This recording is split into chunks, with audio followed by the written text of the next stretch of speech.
por eso castigado, mereces sin piedad, robé un ovillo de hilo, y nunca me dicienda, por eso castigado, mereces sin piedad.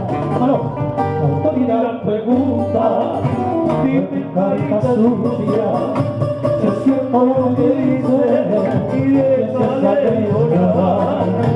El niño me responde, es cierto mi cartero, robé un ovillo de hilo, para así hacer llegar a mi blanca cometa, hacia el azul del cielo, allá donde se ha ido mi adorada.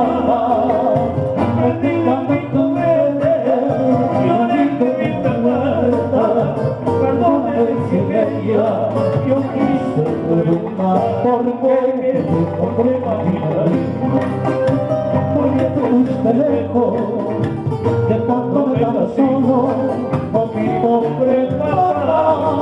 Porque mamita linda, porque te fuiste lejos, dejándome tan solo con mi pobre papá.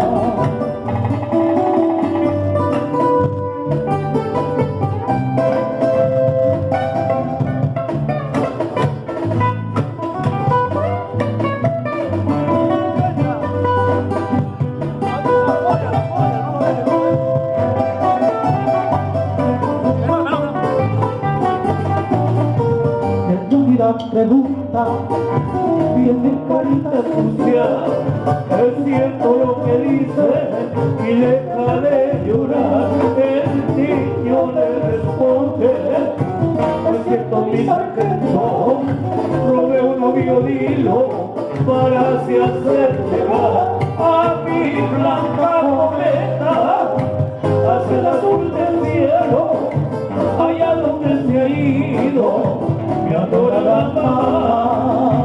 Bendiga mi mujer, yo le diga mi adorada, perdóneme si ella yo quise preguntar por qué, mamita linda, porque te fuiste lejos, dejándome tan solo con mi pobre papá.